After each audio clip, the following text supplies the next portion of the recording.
Hello, everybody. Welcome to the Skeptic Hangout, the place where we sit back, relax, and chit chat about intriguing and sometimes controversial topics through the lens of skepticism. With us today is our very own Richard Gilliver from Skeptic Takeout, Laura McGee from Unapologetically Me, and good old Richard Gill from the Yorkshire Atheist. Today, we are going to be talking about something that is very near and dear to all of our hearts, but it's also something that you might not think about looking at from a skeptical perspective. Parenting. So grab your English tea or your Irish breakfast tea with just a splash of milk and join us as we skepticize how we raise little people into big people. Skepticize a word? This is episode 27, parenting. And no, I made it up on the spot. I like it. And when I said splash of milk, I actually meant quite a bit, like a fourth of a cup. But and details. a little people important specifically because you mentioned Irish tea. Oh, this is going to be a fun episode.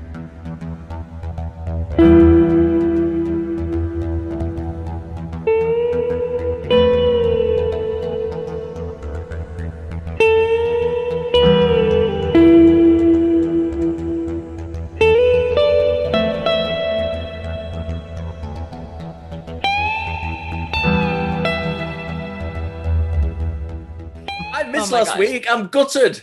I had technical issues. Virgin Media. Oh, yeah. No, I'm really bummed to have missed you. That was a really good episode. But man, did Puck he just raised the bar. So now you've got some shoes to fill. Our expectations of you before that were like, nah. And now our expectations are like, eh. So yeah, I keep them meh. This is the first time in a few weeks that we've got the band back together. Yeah. Haven't I? So this is what happens when we have three people with families and schedules and work and normal day-to-day life stuff who are completely separated geographically. Well, sort of. Like you guys went by like a block or two. What happens? Yeah, like our schedules don't always meet up, and it's been a crazy few weeks, huh? Yeah. So the band is back together, and this is our debut episode with us all back together. So parenting. There's a lot of different ways that we could take this, but the first thing I thought of when I saw that on the list as our next topic was the different ways and people think that you should parent. Like parenting should look like this or it should be that. So I guess I thought of looking at parenting from a skeptical perspective in terms of how one should or should not parent their kids. What are your guys' thoughts on parenting from a skeptical perspective? I don't know that there is a should or should not way to parent your kid. I think there are better and worse ways. Right. I don't think there's a should or should not. I remember I was at a friend of mine's, I think it was his 40th birthday a few years ago. And his sister came who I'd never met. And, we just chatted away. And they're a very kind of... whole foods, like all organic kind of family all together, brother, sister, mum and dad. And he has no children, his sister has two. And he was talking about, when I have children, I really want to introduce healthy eating and from the get-go. And his sister said, I did that until I realized it didn't work. And now when they want fish fingers, I just give them fucking fish fingers because that's how to parent. And I'll never forget that. I don't know why that stuck with me, but... Here's something that I thought quite quickly when I saw that we were doing parenting. And it's to do with indoctrination, but in sort of a few different ways. So, like, I find that I have big issues with religious indoctrination of children because it's a really easy way to... I know I'm jumping straight into there at the beginning of this. No, he just took it there right off the bat. But I have big issues with religious indoctrination of children because they're easy targets. They take all their information about the world from authority figures and from place of authority, and religion just sort of is one of those things that they can just blindly accept. But actually, even non-religiously, parenting is kind of about indoctrination, isn't it? Like I indoctrinate my children not to throw rubbish on the floor because that's something I find important. I indoctrinate my children to be kind to other people even when they're not being kind to them because that's something that I care about. So like, if you're a religious parent, I guess your religious attitudes and beliefs and stuff just are part of that whole thing, aren't they? Potentially. Yeah, I think. Sorry, you can keep going. No, I don't even know where I would have carried on going. I would have just said words. Oh, okay. I think that is where I give people the most slack. Like so as a non-insert religion here, like non-Christian, non-Muslim, non-Hindu, it's very easy to say like, well, you shouldn't raise your kid that way, or why would you want to raise your kid that way? Or it's okay if you believe those lies and that rubbish, but don't teach your kids to believe those things. But if you think that there's a reality, right, that is concrete and justifiable, and you think that reality involves a God and that God has rules or expectations for you, why on earth would you not want to indoctrinate the fuck out of your kids? Right? Like if I thought there was actually a hell, oh, my kids would be like Sunday school, like what is that summer thing called? Like something Bible camp, vacation Bible school or whatever. They'd be like the top of the line. Because if you literally believed that they could burn and suffer in hell for an eternity, why wouldn't you want them to not have that? Like why wouldn't you want the best for them? So I kind of give religious parents a lot of slack in the sense that they are literally doing what they think is right for their kids, because that's part of their paradigm. That's part of their reality. However, what religious parents tend to do is try and hide non-religion or skepticism or things that challenge that religious belief away from the kids. Right. Whereas I wouldn't hide alternative viewpoints away from my kids. I'd wholly introduce them. Yeah, that was one thing about my religious experience that I think was different from especially the person who was raised religious, was that I always taught my kids to choose their own way and to come to their own truths and to investigate and ask questions. So I wasn't one of those Christians that was like, now don't challenge the Bible, children, right? It was always like, well, if you don't believe it, that's fine, right? Then I think back on it, it's like, well, then how closely did I really believe it? Because again, like, let's pretend that hell is real. Why would you want to offer the kids a narrative that dismisses hell? Right? Like, why would you want the kids to question that if you really, truly in your heart believed that they were going to die and burn in eternity in eternal suffering and torment? Why would you want that to be a possibility for your child? So it's complicated, because when I did it for my kids, and I was more like, hey, if you don't want to be Muslim, that's what I'm doing right now, and that's where I feel led, and that's what I believe, but you don't have to believe it. I question how ardently or how truly I may have actually believed it if I didn't really shove it down my kids' throats. You know what I'm saying? Like, I don't know. And you are an interesting point to raise, because I know you homeschool your kids, don't you? I do. And I know a few religious people who homeschool the kids, but I'm guessing the reason you homeschool your kids is entirely different from the reasons they homeschool the kids, because they homeschool the kids so that they're not exposed to the evils of society. Yeah.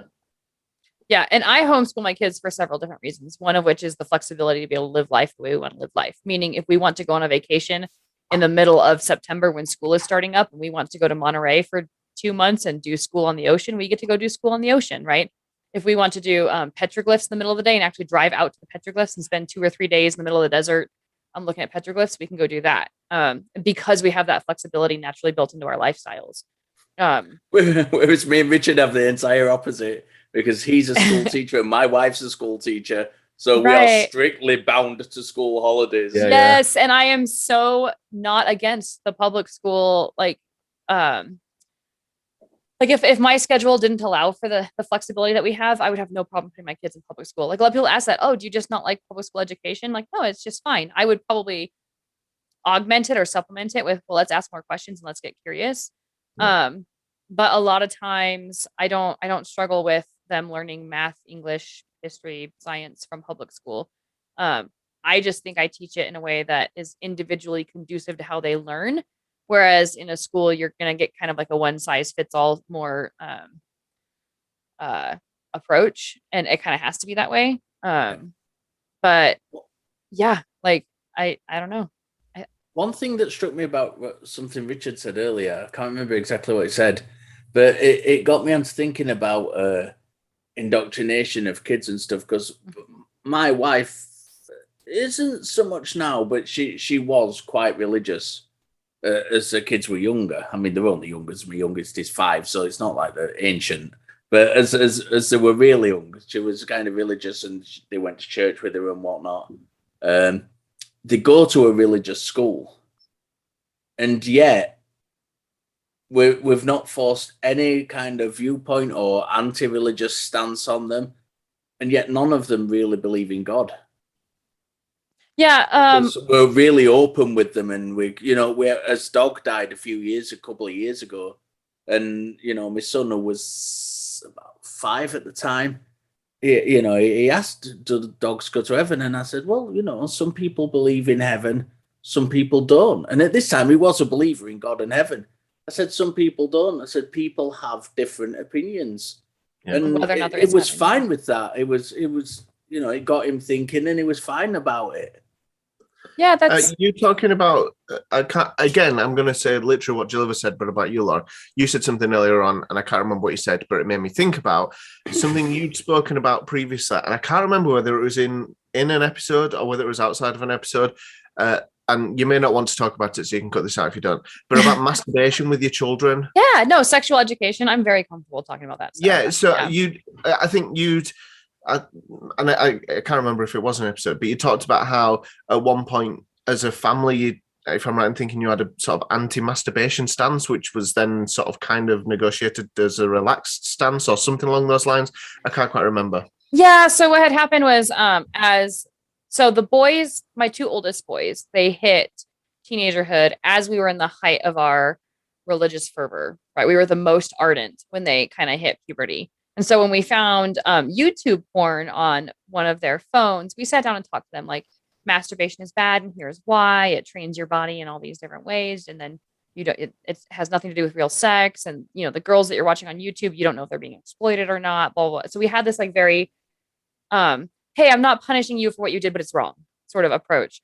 And so yeah, and that was just the 2 oldest boys. The other 3 were spared that sort of conversation. But as we came out of it, we never really corrected that. We didn't think about it. Like, that's not really actively on your mind 24/7. So when it came up again a little bit later, yeah, we sat down with the 2 older boys and we said, hey, we took a pretty strong stance on sexuality when we were religious, and we want to let you know what our stance is now. And like, masturbation is natural, but you do need to understand that that masturbation and sex are different, right? So we didn't withdraw everything we said. Like, sure, there's differences. But it's not bad. It's not evil. If you do it, you're not sinning. There's no shame in it. And then in terms of porn, we just said, you're underage and we can't advocate porn because we can't tell you what is good porn and bad porn. So just, you're underage, stay away from it. Right. But but when we presented it was like, porn is not bad, but you as a teenager cannot determine what is ethical porn and what is unethical porn. And I, as a parent, can't give you a website and say, here, watch this ethical porn. Right. It's not a conversation I want to have. Right. It was actually a pretty comfortable conversation because you talk at your own comfort level. You talk about sex where you're comfortable talking about sex. And if it's something you're not comfortable saying, you just don't say it. Right. So for me, it was very, very natural and very easy to say, like, we could just tell you the most I can tell you about porn right now is when you're an adult, you can explore it, but explore it ethically and just know where that content came from, how it was created. Right. That conversation is going to be very easy for me because one of the things my wife teaches is sex education. Perfect. So I'm just going to pass the burden. Yeah, you're like, my conversation with you about sex is go talk to mom. No children. Yeah. I brought along my ring binder from school. Page 1. Yeah. But yeah, I mean, we don't have to stay on the topic of sexual education all day long. I could probably talk on a whole episode. In fact, I'm going to write it on our episode list about sexual education because it's something that I'm passionate about. I don't want any of the 5 of my children to go into adulthood with taboos and shame and fear. But I also know of a lot of parents that are very like a lot more liberal than me and a lot more sexually explicit than me for what they expose our kids to. And so I'm probably a little more conservative compared to, the far end of the spectrum.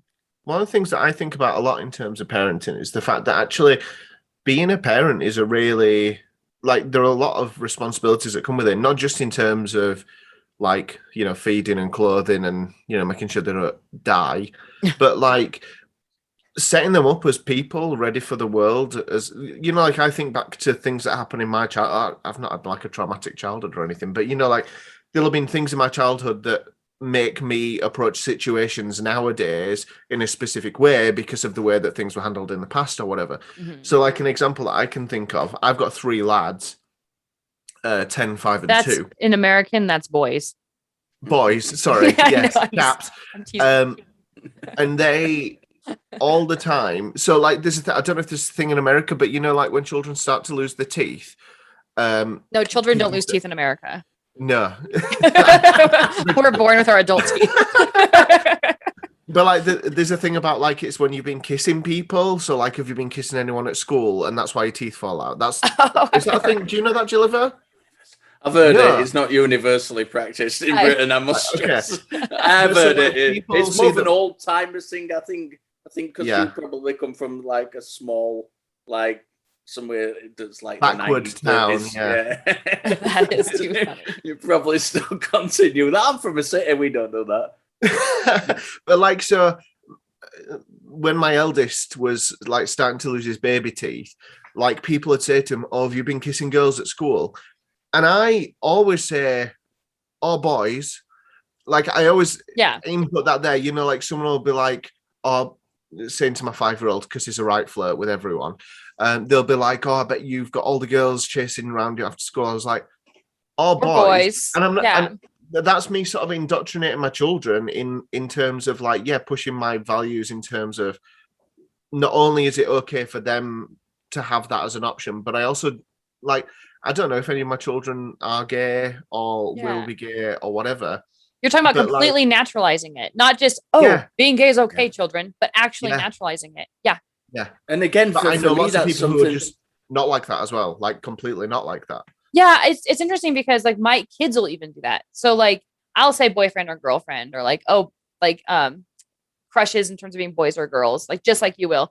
But my kids will even do that. Like if someone says like, "Oh, does so and so have a girlfriend?" My son Caleb will chime in and be like, "Or boyfriend," right? Yeah. Because that's how normalized it is in our house. Like, who are you to judge? Yeah, that's something else that we've kind of escaped I've escaped because my best friend's gay. She's got a partner. She's getting married to her partner, and my kids just grow up with it. Yeah, they don't even think anything of it. They just know that same-sex couples happen and they're a thing. Yeah, that's it. It's funny because my youngest son reached an age where he started kind of like reflecting on things, and he came to me one day and was like, "Mom, why do people hate gay people?"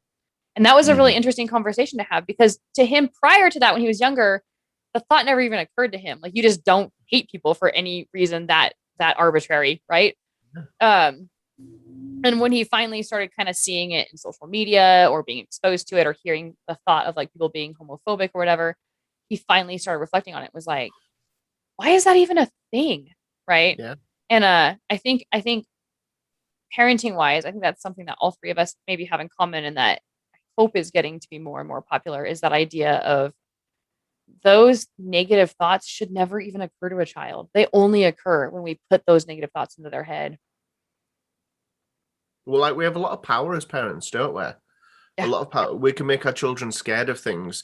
You know, like I know like fear of spiders is not a natural thing to be afraid of because if you think about it logically, spiders, at least in the UK, can't hurt you or do any damage to you. They're all like tiny little babies. British spiders don't bite. No, British Australian spiders bite. Yeah. So be afraid of spiders in Australia. That is completely valid. In the UK, it's not a valid fear in terms of like realistically, nothing is going to happen. But you see your mom or your dad jumping up on the settee because there's a spider on the floor, and children learn to be afraid of that thing.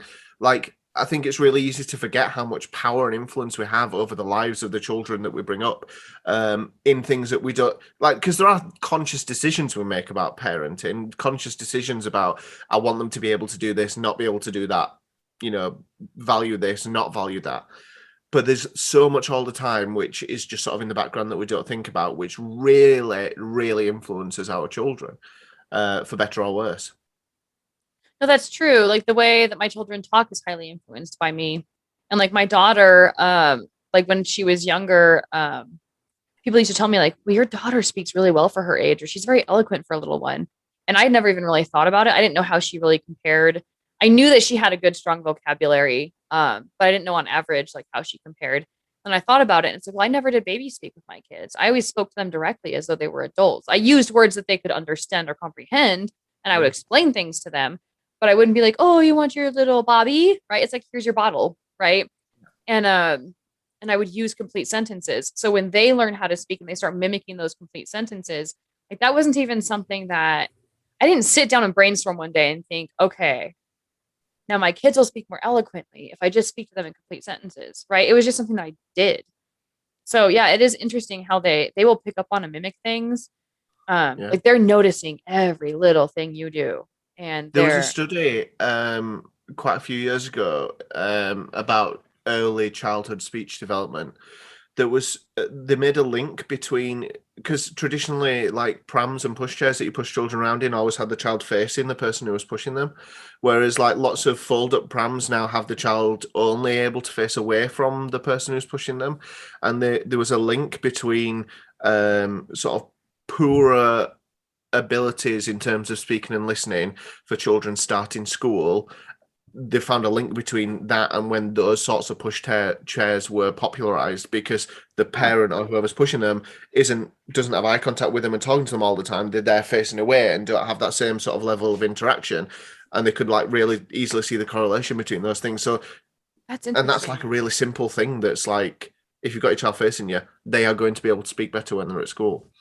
That I never would have even thought about that, but that is, I can see the correlation there, because we tend to forget about kids in strollers when we're pushing them, right? Like we're just pushing an object. And I mean, obviously for their safety and stuff, and whether or not they're hot or thirsty, like we might be aware of them, but you're pushing your stroller. Laura just described her children as being objects. I'm just putting that out there. But that's what I'm saying. Yeah, we tend to objectify them. Yes, I did say that. Yeah, because like, well, I just remember back to when my kids were stroller age, whatever you called it. I call it a stroller. I don't know. But pram, P-R-A-M. Pram. Okay. It's short for perambulator, but no one says perambulator. It's a pram. I'm gonna call it a stroller because I'm comfortable. Do some Googling. I don't know. Okay, so when I would push the stroller around, if I didn't have anyone with me, I typically tended to just be quiet, and I might like kind of interact with them a little bit, like, oh, look at that puppy over there, right? But interaction would be less than when they were in the front facing, like where you're constantly talking to them and constantly interacting with them and stuff. So it's interesting that just turning them around the other way shuts off sort of a like a connection that you would otherwise have with them. Yeah, that's interesting. Yeah, I don't know where to go with that. I just think that's here's the thing that I wanted to think about in terms of parenting is, I think we are all parents, and I think it's really easy to be judgmental of other parents' decisions in terms of their parenting and things. Yeah. So here's an example that a conversation I had with someone who's one of our viewers.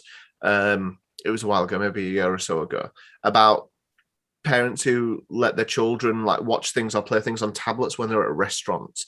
So I automatically, well, no, like my children never have devices with them when we're eating at a restaurant. We're all talking, we're all engaging, even the 2-year-old, and we're all, there. And I think for me, I'd find it really easy to look over at another table where they've got a child with headphones on who's playing away and be judgmental of the parenting decisions of the people in that family.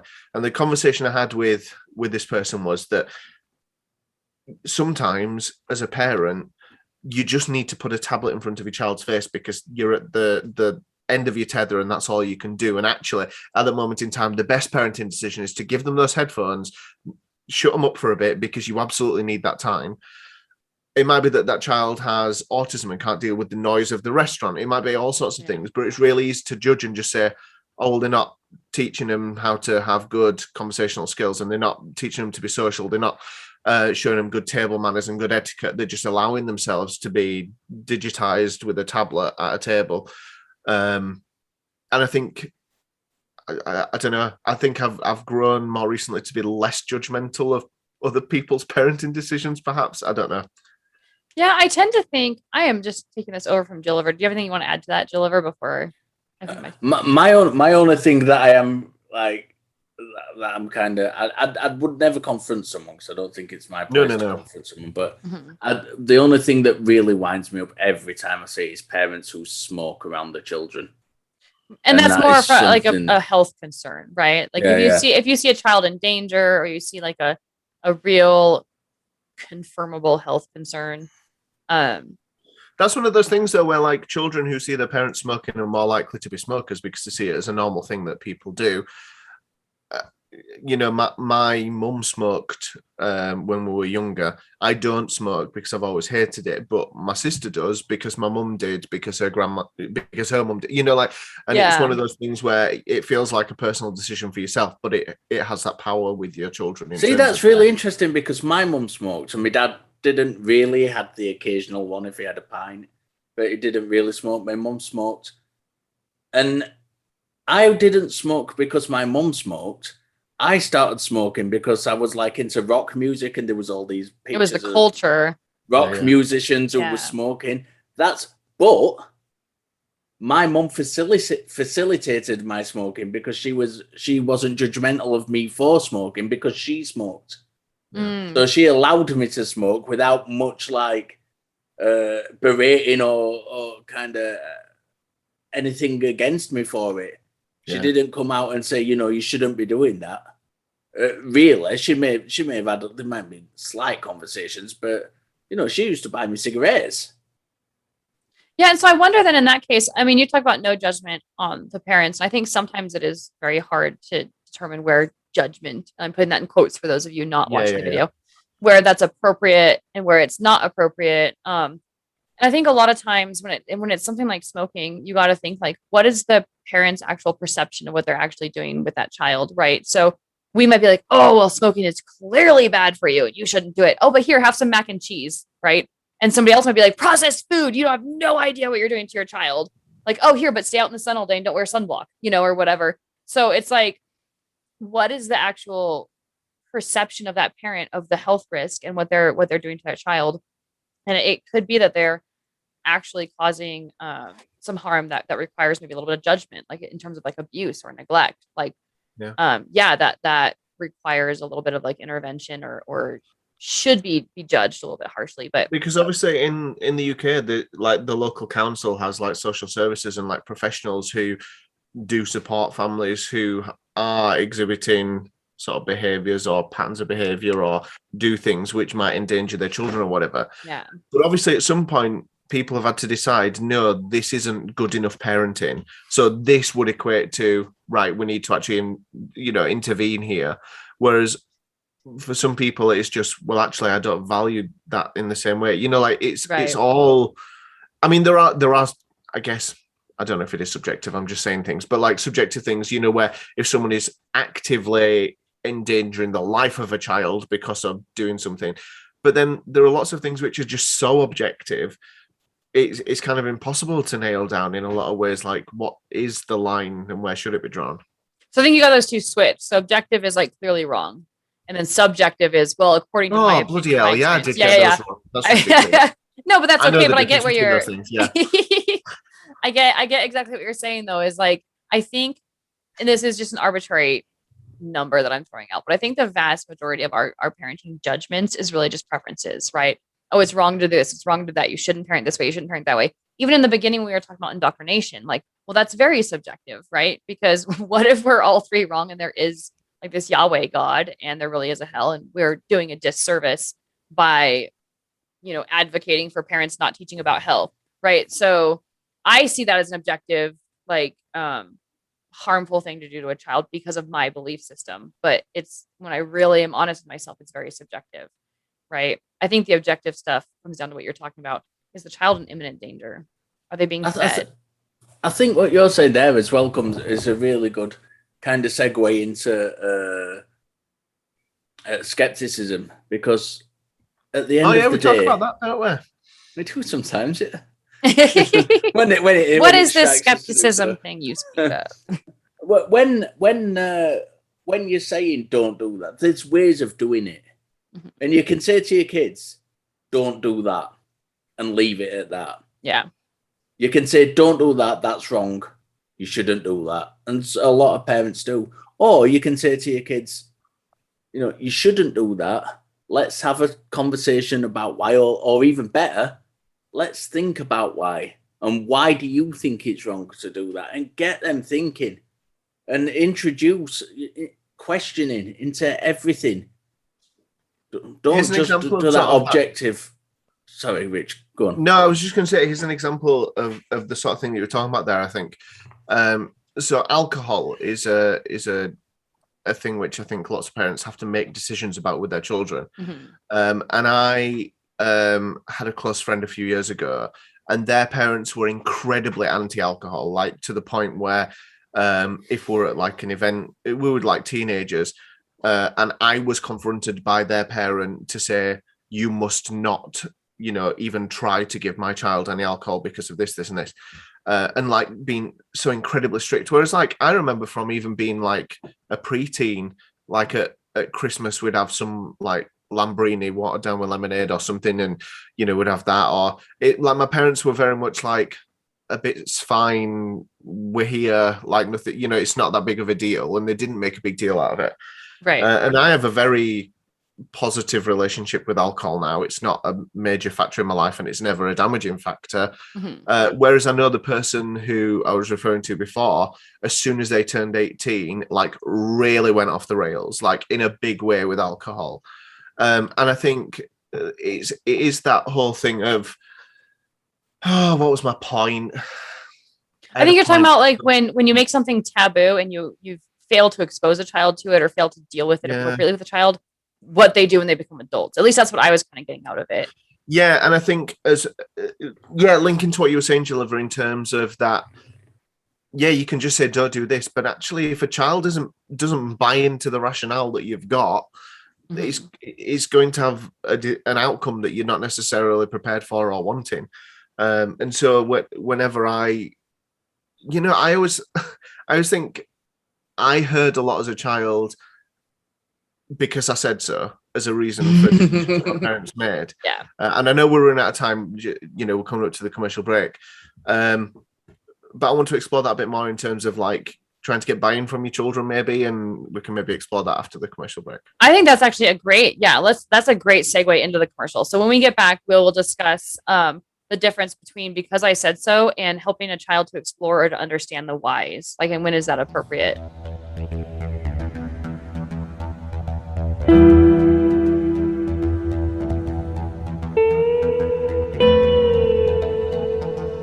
Okay. I don't have anything up and coming. Do you guys? We didn't even prepare this. Right. I've not prepared anything for the commercial break because I didn't even know I was going to be here this week. So I didn't know how my internet was going to be. So, but I have been doing some stuff with Ethan Michael, and I've been doing the perspective, which I absolutely love doing the call-in shows. The absolute favorite thing, just talking to the people, and you don't know what you're going to get. It is one of my goals to get onto a perspective with you, because we were supposed to do one together and I had to cancel. And then you can dropped out on me. Left me. I know. I'm trying to come back. I'm making my comeback. It's slow. I've done a non-profits, which was really good fun. It was my first show with the ACA. Laura, you dropped out of a lot of stuff, and then you suddenly appeared on the Bloody Good Film podcast with my good friend Josh. I did. And I actually scheduled that before I started dropping all of my commitments. So, I didn't drop all of them. I had to cancel one because it just conflicted. But the rest, I stopped scheduling them for a while. So I started saying no. But his was already pre-booked. Now that my work schedule is a little bit more lax, I'm not working full-time. I'm only working part-time. I'm starting to pick back up again. So hopefully I'll get back into the swing of things. But I was on the nonprofits on the 22nd. So that's good. And then I did the ACA fundraiser thing with Michael Ethan on the 14th. So yeah, getting slowly back into it. And hopefully I'll start picking up steam again and have more to talk about during these commercial breaks. And this weekend I'm going camping. So that's what I'm up to. I'll be on the top of a cliff on the North Yorkshire coast. So that's good. And while I'm there, I might even participate in some conversations on our official Facebook discussion group, which if you haven't joined already, you should. And you can find the link to that and all of our Oh, sorry, go on, Gilliver. No, go on, carry on. All right, okay, you were just butting it. Shell, sell. Not shell, I don't know why I said that. It's because you said about the seaside. But yeah, you can find that, and obviously wherever else you can find our show on linktree/Skeptic Hangout. So I will see you there. Awesome. All right, back to the show. But you know when you walk into a room and everyone suddenly goes silent and they stop talking? This is where I came into the room and people were already laughing at me. I know. Because you were doing exactly what we were talking about. It was just too funny. I want to know what it looks like for people when I come in the room. Okay, let's wipe those tears away. And continuity. The light's fading. Okay, so before the commercial break, we had started talking about when it's appropriate or whether it's appropriate to just say because I said so to a child, and when to kind of break things down and answer more of the why questions. And this one, I think, is incredibly subjective, and I've heard the whole gambit of different opinions. But one thing that I kind of found fascinating is when people say, look, sometimes I just get tired having to always explain why I want them to clean their room or why I want them to do their homework or whatever. Sometimes I just want them to do it. It's exhausting, right? And that's kind of where I give a lot of leeway on this one, even though I might have my own different opinion on what to do. What do you guys think? Like, do you guys think there's a really relevant case for the because I said so? I think in a lot of cases, it also depends on the situation in terms of like, you know, like say if I'm crossing the road and I need my child to hold my hand, right that second, the reason is because I said so, because I need to get that child safely across the road. And we don't have time to, in the middle of the road, have a discussion about road safety and the ramifications of, you know, and, but there is also that thing, like you said, of, you know, as a parent and just people generally, we make so many decisions every single day about every tiny little thing. That, you know, tiredness and fatigue in terms of explaining stuff is I think really reasonable because we're all just people, aren't we? I mean, I'd like to think that if I was in that sort of situation, and it was something that was particularly important, I guess, in terms of my children knowing the reasons for my decisions or answers to questions, that I would go back and take the time to go through things. And I think I generally pride myself on the fact that is the sort of parent that I am, in terms of I do want them to understand why I've said things. I do want them to understand that, you know, because if I'm saying no, don't pick, you know, I used the example before about dropping litter. You know, if I'm saying don't drop litter on the floor, actually I want them to care about that. So it's important that I explain it. It's not just me telling them off and chastising them for doing it. I want them to understand the environmental impact, the impact. You know, I pay council tax that goes towards people whose job it is to sweep the roads because litter is on the roads. You know, like them dropping litter on the road directly impacts how much money I have to spend out of my wage to go towards the local council. You know, it's things like that they need, you know, for them to have a full understanding of something leads to a better outcome than me just saying, no, we don't do that. I agree. Yeah. What do you think, Silver? No, I agree. I think sometimes it's necessary, especially when danger is involved. You've got to sometimes just say, you know, I've told you, that's why. Just do it. Just do it for Christ's sake. My daughter has a habit of when she's crossing roads as well, if she's holding something, dropping it in the middle of the road and stopping to pick it up. Yeah. So in those circumstances, you can't be too. You've got to have some leeway with things, especially when we're talking about judging other people earlier. You've got to like take into account circumstances and don't just be so judgmental with everybody. You know, I agree. Yeah, and if you overhear a parent say that, like even if it's something mundane, like, Mom, why do I need to go and pick up this thing off the shelf at the store and not my sibling? And she's like, because I told you to, right? Like that might be kind of mundane. You could have said, well, I'm giving each of you a turn, or because I want all of you to be responsible. You could sit and give an explanation. But if I were to overhear that, I wouldn't even think twice about judging that parent. You don't know what they've And been through. They might be exhausted. They might have been asked that same question 52 times and already answered it, right? Like, and there are ways to answer it as well. So Yeah. I would totally look at someone completely different if they said, because I told you to. Especially if it would like a car was coming in, they were in the middle of the road and they just fallen over, and you said get up. Yeah. It's because I told you. So to. in about 4 seconds, there's a car that's going to approach your body. if you don't get up now, there's the distinct possibility that you will be killed, and I'm pretty sure you don't want that. Yeah. That's one thing. But on the other hand, if you've got a parent who's like literally screaming at the kids because I fucking told you to do it, that's a completely different kettle of fish. So that gets into that parent completely differently. But that gets into a whole different topic, which is attitude and emotions, right? So because I said so is kind of its own flexible, weird little thing where I think we can all agree that sometimes it is appropriate, but sometimes it's not. But when you start talking about yelling at your kids or raising your voice, like to me, those kinds of angry reactions are own separate ball of wax, right? And I think there's a certain type of anger that when you show your child it is never acceptable. Like, sure, it's okay for children to witness anger and to see what anger looks like, but children also need to understand that anger is a sign that you are not in control of yourself. So there's no such thing as righteous anger in that case. Like if you're like, because I fucking told you to, you're overreacting, period. Like you are wrong. You are doing and this is my subjective opinion. You guys can tell me I'm wrong, but I don't think there's ever a place that's like, oh, that was entirely appropriate. That was the good, right thing to do. No, you are a human and you have a right to make human mistakes. But I'm sorry, that was a human mistake. That wasn't a good parenting tactic. That was a mistake.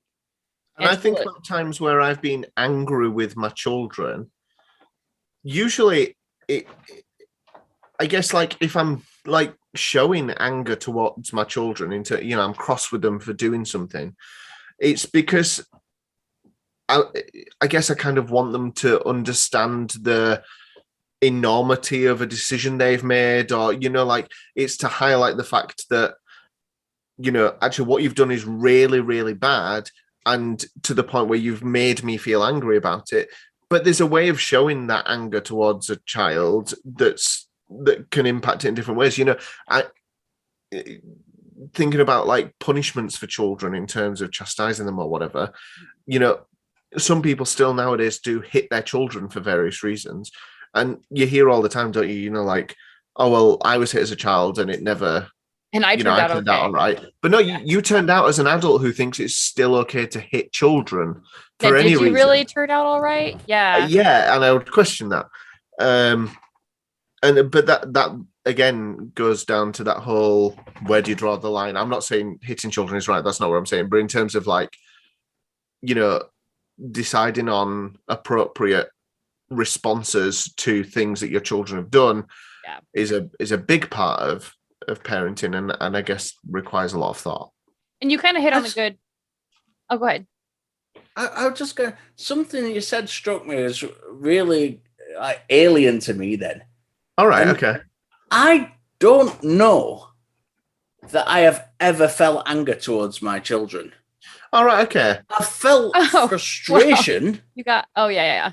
I felt frustration, but I've never felt. I mean, I don't really feel angry with anybody. No. So anger is difficult for me too, because a lot of people will label other emotions as anger.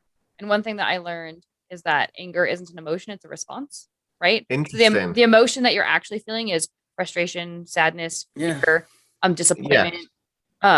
But it's never like. Right. Can I just reflect then on what I was saying? Because that's an interesting point actually.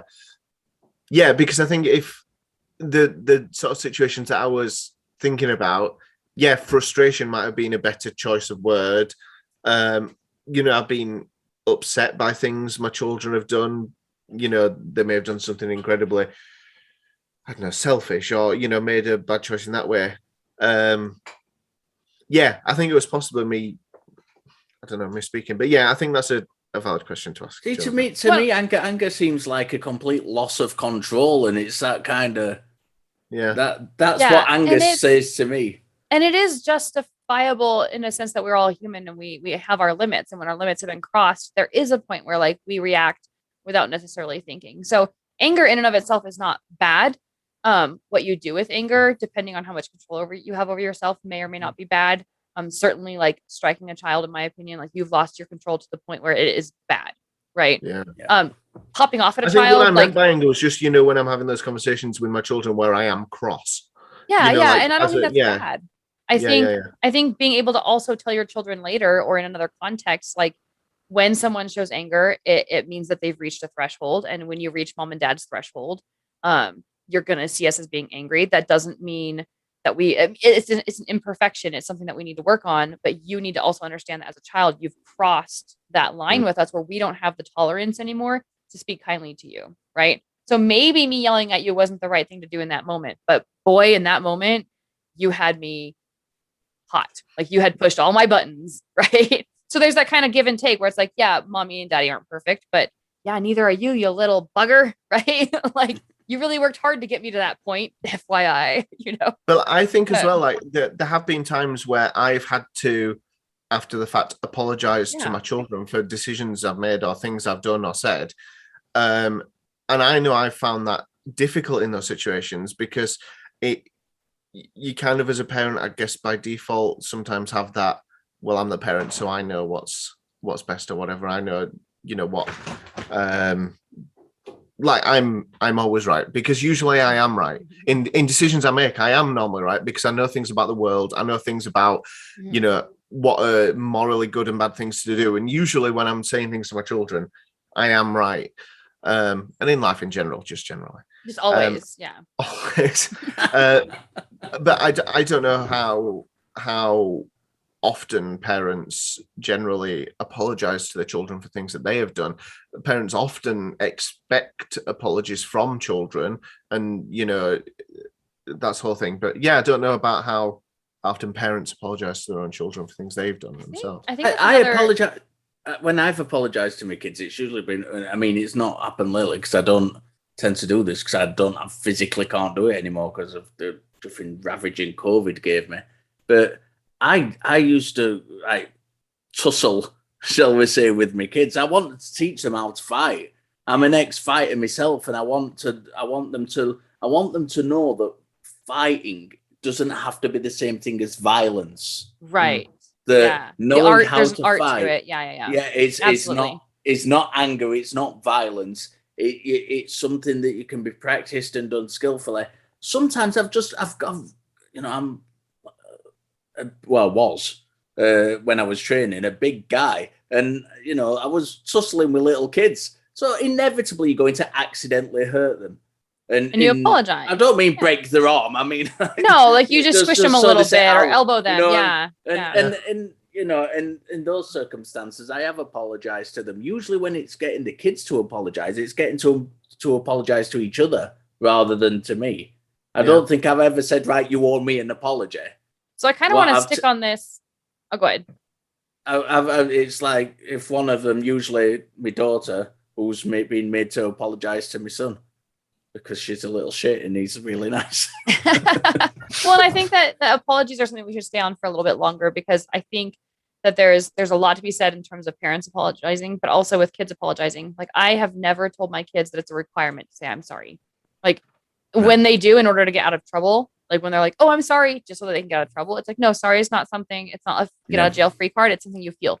So when you tell somebody I'm sorry, the information that you're conveying to them is I did something wrong. I acknowledge it, or I caused you a pain, whether it was on purpose or on accident.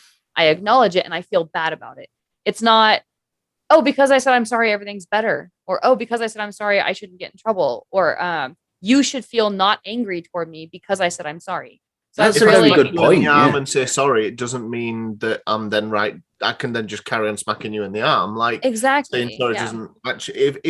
If the act of apologizing isn't then preceded by that's the opposite. Isn't then followed by a change in behavior. Then it's meaningless, isn't it? And it's just a that is key. And I would say that is key, not just for like parenting and children, but that's key for like relationships in general is like, I put very, very, very little stock in the words I'm sorry. Like they just don't mean a lot to me. I appreciate them. And I love that they convey information to me like, oh, I feel bad about what I did, or I'm feeling guilty right now. Like that's good information. But if it's not followed up with a change in behavior, or if it's It not can just be a followed up, platitude, can't it?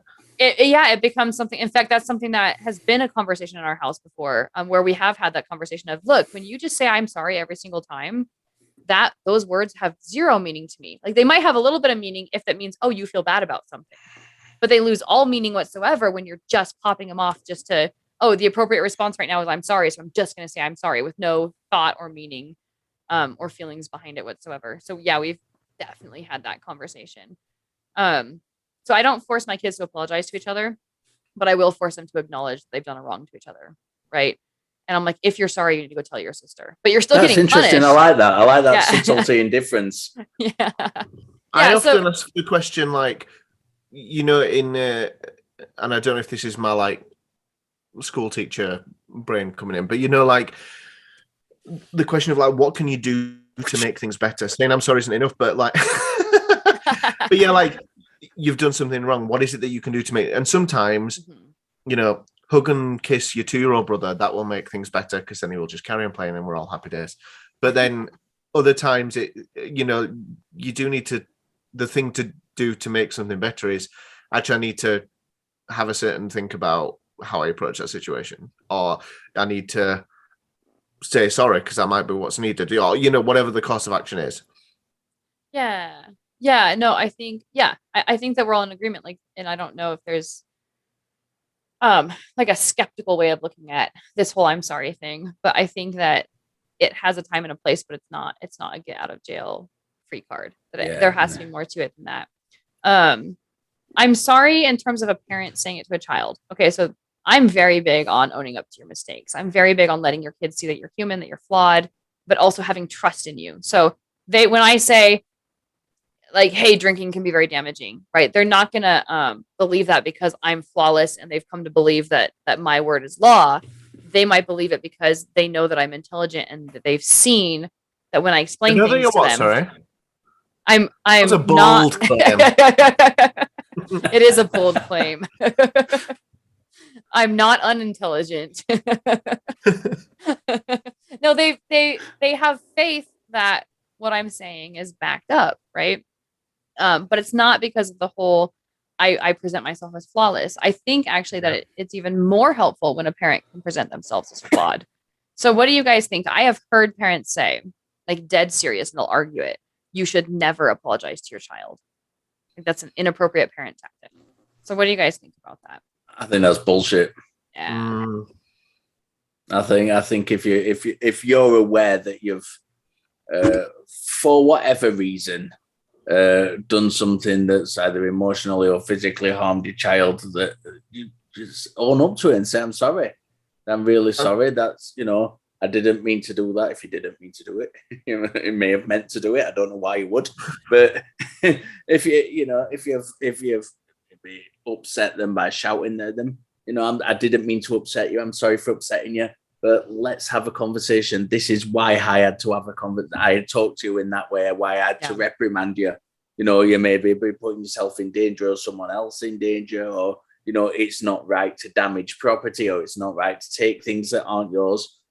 That's why I shouted at you, and why I had to speak to you in that manner. But that's why I did it. Part of the thing as well, in terms of owning up to mistakes and apologizing, is the fact that it's also an opportunity to model to your own children that making mistakes is part of growing and improving. And so, like, if you do present yourself as a infallible godlike being, which all of us are approaching that level, but just to interrupt you there, I've got my son and my wife hates it, and I did it, and the kids know I'm messing about. They don't actually think this is serious.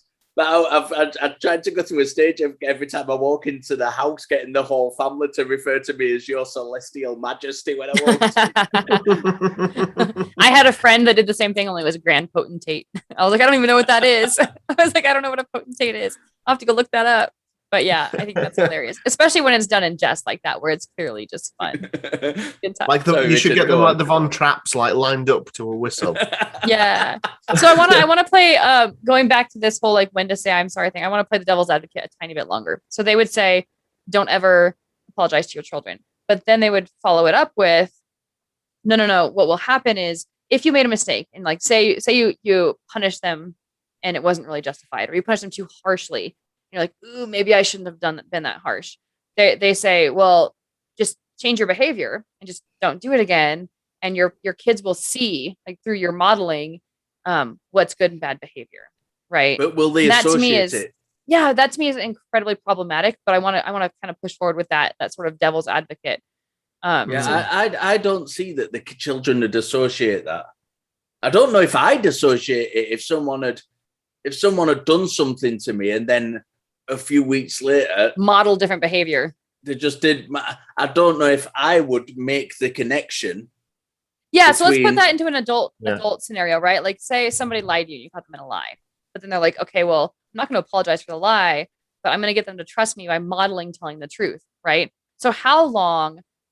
I don't think I ever would, but like, how long would it take me to regain someone's trust? Like, not regain someone's trust, regain trust in someone. Yeah. Like, to me, in other words, if they told a lie and I didn't trust them, and then they didn't apologize, they didn't address it, they didn't do anything about it, but then they're like, oh, I'm going to be honest from now on, and they're just going to get it, right? I would question every honest statement they made. Like, is that the one that's a lie too? Oh, is that a lie too? Yeah. Oh, okay, I verified that's from the truth. That's cool. That's the truth. Okay, well, they can tell 100 truths, but how many lies can they tell in addition to those 100 truths, right? Yeah. There would have to be some sort of additional conversation or additional reassurances given to me. Not that I would never, ever trust someone because they lied to me once, but just you kind of need more than that, than just the modeling good behavior and having that naturally work itself out. I'm going to say something and then hopefully come back around to what you said, but I might get lost along the way. Okay. Something that I think is related to that is in terms of like consequences for behavior, because obviously we give consequences to children a lot of the time because we're wanting them to. Hang on, let me think about what I'm actually saying. So let's say, for example, if my son, I don't know, deliberately destroyed something in the house or damaged something in the house, I might choose to have a consequence for that, be it positive or negative in terms of it might be doing something to make amends, or it might just be because of that you've lost a privilege in this way or whatever. And parents can make lots of different decisions in terms of what that would be. Yeah.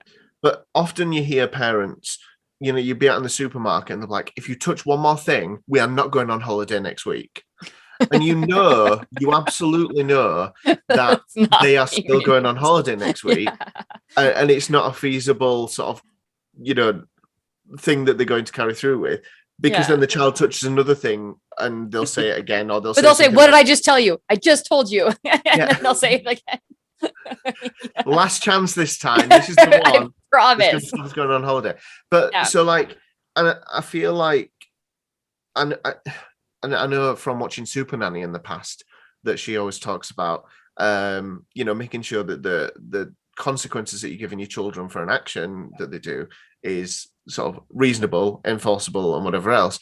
Yeah. And I feel like, because I've said things rashly in the past, like, right, that's it, you're never going there again, or and you, in the heat of the moment, overreact and over sort of consequence something. Yeah. And so this is how it links back to what you were saying in terms of like a parent saying, I would never apologize, I would never show that I've made that wrong decision or whatever. Might be to some parents, if you say, actually, I said this before, but I've reflected on it and I think actually this would be a better course of action, or this would be more reasonable. It kind of says to the child, actually, you don't have to listen to what I say because I'm changing the goalposts all the time, or you don't have to take me seriously because you never know. Yeah, and some parents might see that as I'm reducing my level of authority with these children because I'm backtracking or I'm sort of going back on what I said or whatever.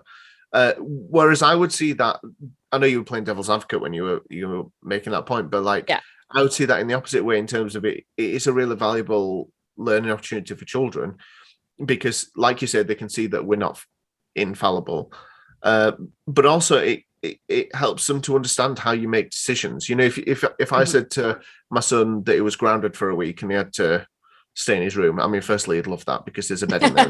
But like, there's technology in there. My parents used to ground me out of the house, so they'd say, "Right, you're grounded for a week. Go play on the park. You're not allowed to stay inside." If I said that and then I was like reflecting on it and was like, actually, that was unreasonable, it's an opportunity for me to have that conversation with my son and talk about the implications of what had been, gone down and and I think that's more valuable parenting rather than just maintaining this strict authority that, children must follow. I think that's really interesting. That's like a fine line to walk. I guess that would depend on the situation and the parent and the child. So there's the one side where it's like, that would diminish my authority. Well, that might, if you're wishy-washy all the time and you're constantly changing what it is you have to say, like that would certainly diminish your authority. Or but then again, if you touch that one more time, we're not going on vacation next week, right? And you say it 2 or 3 times, that in the moment reduces your authority. But now you say, okay, you made that stipulation and you threaten the child with it. You're like, all right, we're not going on holiday. And then you go on holiday. That reduces your authority with a child. Whereas coming back to that child and saying, what you did at the store was wrong. And I was getting frustrated with you and I was angry and I popped off the first thing that came to my mind, and that was holiday. Obviously, we're not canceling holiday, but you did something wrong. So your consequence is going to be whatever, extra chores or no screen time or video games or whatever really, like whatever currency you have with that particular child, using that currency instead to have a consequence. And that child's like, damn it, right? Mom at least held steadfast that what I did was wrong. And they're going to learn that what they did was wrong, right? So I'm kind of in agreement with you that the argument that reduces your authority, I would flip that argument around. Because us being an authority figure as parents is only like part of what we do. We need to be an authority figure in terms of to keep our children safe and to make sure that they make good decisions and stuff. But then a lot of it is just, like I say, guiding them to grow as people. And you don't always require authority for that purpose. So that brings up an interesting question. And Jilliver, I know you've been quiet, so I'm going to let you have, because I've just been like, jumping in. I'm so freaking excited about it. But when you talk in terms of authority, oh my God, I do this every time. But what makes me lose it is when I interject something like that, like, oh, Jilliver, I'll let you talk. Then I lose what I'm trying to say. I was talking about how being an authority was only part of what you are as a parent. Yes. Okay. So, now it's gone. Talk on, guys. I had it, but I lost it. So just keep talking, and if it comes back, I'll jump. Did you have thoughts, Jilliver? Not so much on that. I'm kind of on the same page as Laura with that. Is that it's a fine line to tread. I think I'm trying to think back. I've been doing this. This is why I've been quiet, because I've been trying to think back to the difference between how I was brought up and how I bring my children up. And to be honest, I'm having difficulty remembering how I was brought up because it was such a fucking long time ago. But as well, it's different though, because when you're a child being brought up, you don't realize you're being brought up. You're just living your life. You're experiencing life. Yeah. I do remember having a conversation with my mum where, and I don't know how old I was. I was in my teens, but I don't know which spectrum of teens I was in. And I remember saying to her, I think you should have reprimanded us more because we went a little bit wayward. But I don't think I was brought up badly. I think I was brought up quite well. Certainly me and my brothers, although one still lives at home with my mum, and my dad's passed away now, but one still lives at home with my mum because he's got learning difficulties and he can't live on his own. Mm-hmm. So he needs care. But my older brother and myself turned out all right. We're not perfect.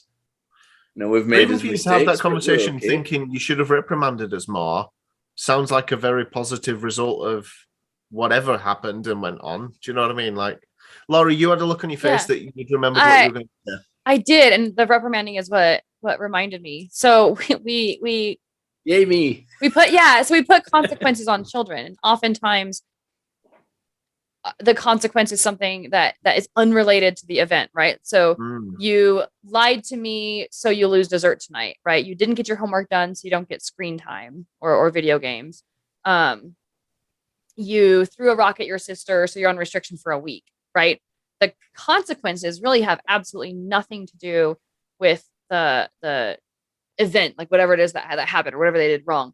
So my thought is, and it's something I'm just sort of like bubbling around in my head, is how often do we teach kids that the consequence of me lying is I will lose screens for a week, versus the consequence of me lying is that I will break people's trust and that they won't believe me anymore, and that my mom and dad won't know when I'm telling the truth and when I'm lying. So my whole thing is like, when we associate these other consequences, how often do the kids miss the point of what they did wrong? Like, why is it actually wrong? And we have about 10 minutes left. That's a parallel to like religious morality. You know, like people who make moral decisions because they want to get into heaven and not go to hell.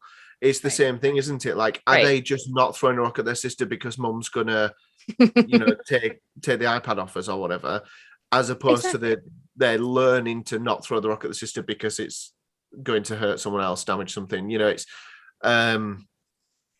but everything's, I think all of these sorts of things, because it's so, all of these things happen so often in a house, like all these tiny little things, it's really hard to be that all the time, isn't it? Like you sometimes you just need to be like, this is bad, so this is happening. Oh, sure. Yeah. Like, I'll give you an example. Like, we have our little checklist of things the kids have to get done during the day, right? And you don't get your checklist done, you don't get anything involving a screen. No video games, no YouTube, no movies, right?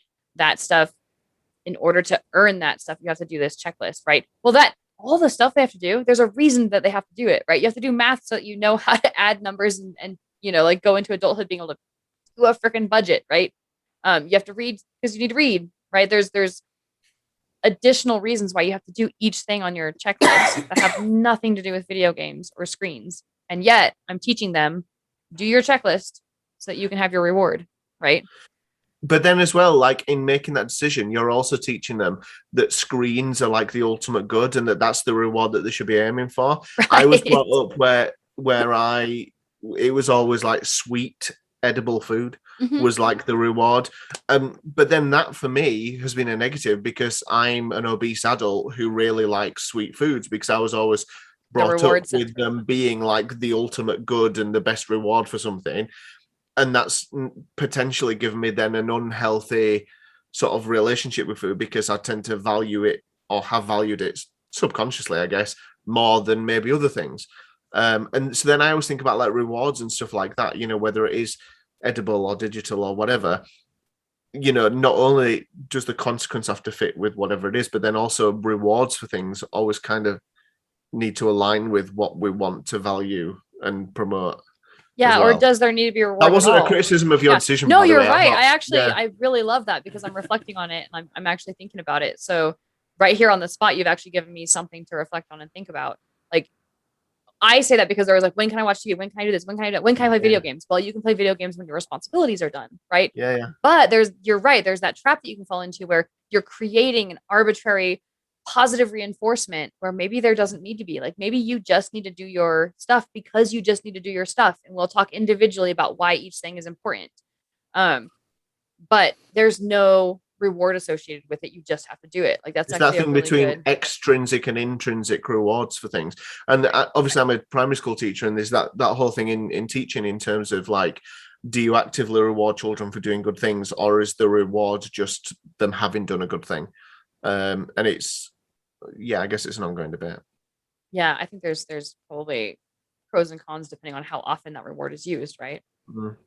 The joy of I think of this conversation has been, I think, that we've all kind of like had pause for thought, just talking, just having a conversation. We're not necessarily disagreeing or arguing with each other, but we've all at some point had pause to thought and thought, you know, that's interesting. That's an interesting way of looking at it, and I like that. That's really good, because it's almost like, so we're taking a skeptical look at all these different topics and like, what do we think and what were our questions and how would we approach it? And it's really neat to be able to take a skeptical approach to your own parenting approaches, right? Like, is the way that I'm doing it the best or a good way or whatever? So actually, a lot of the things that we've spoken about, I don't even know if I've necessarily thought about until I was required to speak about it now. Do you know what I mean? In terms of like my prioritizing or whatever. One thing, I know we're very, very short on time now, but one thing that I was wanting to think about was in terms of the promotion of skepticism as a parent. Like, how should we bring up children to be skeptics? And if we were to choose that, how would be best to do that? But I know we're very short on time. Yes. Yeah, I think. And yes. That should be taught in schools. Welcome to the section of the show where Gilliver shows us that he owns books. Yes. Books that he says he's read. No, I think that as with every single episode, there's so much more to expand on it. So I think one thing that we probably should do is as our list kind of it's getting longer, but as time goes by and we start checking off more and more and more of those shows, is being able to go back and look at these topics that we've already discussed and say, how can we discuss them again? And how can we discuss them further? And I don't think it means like taking this list and then repeating this list, but it's like, hey, we've gotten a few topics down. We have a few left, but let's go back and revisit this one, or let's throw in another episode of that one. So that we're kind of revisiting some of these topics and keeping them rolling, because I think let's mix them up a bit and have parenting of aliens. I love it. Yeah. Parenting and ghosts and go.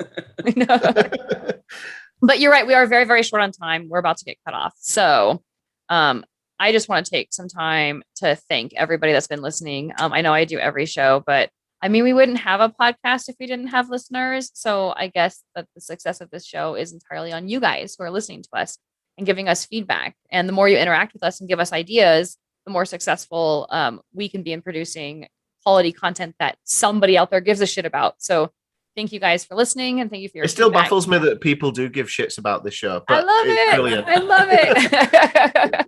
No, It baffles me that there are people who actually listen to every episode. No, it shouldn't baffle you, because we're talking about something that means something to us. Why is it even surprising that it might mean something to somebody else as well? I think it makes because we're three douches on the internet. Hey, you can call yourself a douche, but I don't ever want to hear you call Gil a douche.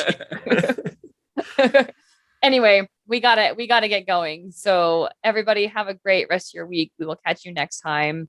And in the meantime, we are Laura, Richard, and this has been Skeptic Hangout. Until next time, stay curious, interrogate your beliefs, and stay skeptical.